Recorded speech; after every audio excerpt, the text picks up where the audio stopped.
Hey, in this video I'm going to talk about this softbox from Neewer that I just bought. I'm going to show you how to set this up and a before and after look so you can know what to expect if you were to buy this thing.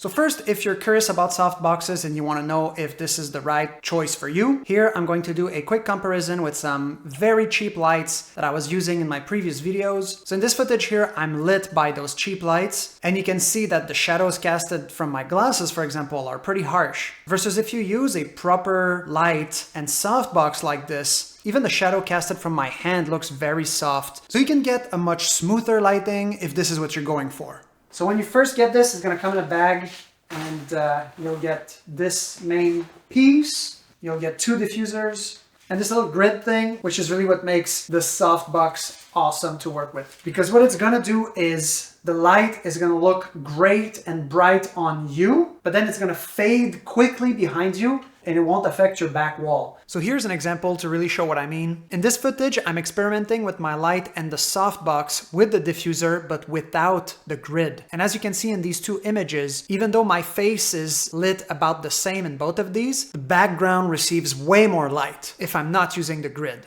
Of course, even with the grid, it's not 100% perfect. There's still a bit of light that hits the bottom part here. I'm still learning to work with my new light setup, so hopefully in the future I'll fix it. But to me, it's already much better than not using the grid. Now let's have a look at how to set this up. So the first thing you need to do is pull each of these individual branches so hard that they eventually click and that the little switch gets locked in position. So I'm going to show you like this, like that.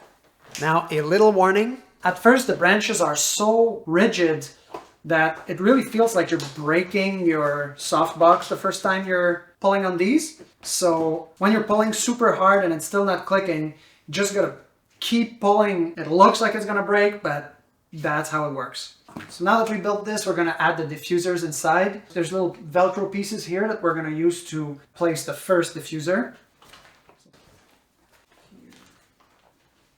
So that's what the first one looks like. Then we want to place the second diffuser. We have kind of a Velcro band. You want to put this as low as you can so that there's still room on the Velcro to place the grid on top. So I'm attaching this, but as low as I can. So now it looks like this. Let's place the grid on the upper part of the Velcro. And so now it looks like that. So this softbox uses a Bowens mount, so you gotta be sure that it's compatible with your light, which is the case here. And work. Whoa, what the f? Setting this up so low is a bit clunky, but it works. They do two sizes of this, 65 centimeters and 85 centimeters. This is the 65 centimeter version, so you can see how big it is. A bigger softbox would allow for even smoother lighting on your face.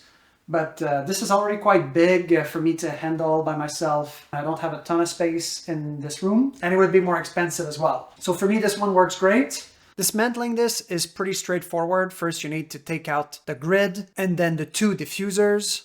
This part is where it can feel a bit tricky. You have these little locks that you want to switch off, but it won't work unless you actually pull on the main branches first. So I want to pull it out as hard as I can, as if I want to open it further, and then I can like unclick it. And similar to when you were setting it up, it'll feel like you're about to break it sometimes. What? Oh. Then it gets kind of easy. All right. And then it's going to look like that, and you can put it away. So if you want to buy this, like I said, there's two sizes available of this specific model, but there's also a ton of other models on the Neewer website. So you can look around if you want a different model. And I would really recommend that if you buy one of those, you go on the actual Neewer website, because I don't know why, but every time I go on this website, they have a different sale event of some sort. I don't know if I'm just lucky, but I've never been on their website and there's not been a 30% off discount going on. So I really hope that Neewer doesn't stop doing this because it's the best. So now you've seen what it looks like when I use this softbox. Now, if you're on a tight budget and you're not sure you want to buy this thing along with bigger lights and everything, I did a video on the previous lights that I was using before. They're very cheap and they're a bit shitty. They have a lot of downsides. but if you don't have a lot of money, they get the job done. So I recommend that video if you want to know what that's like. All right, thanks for watching and see you next time.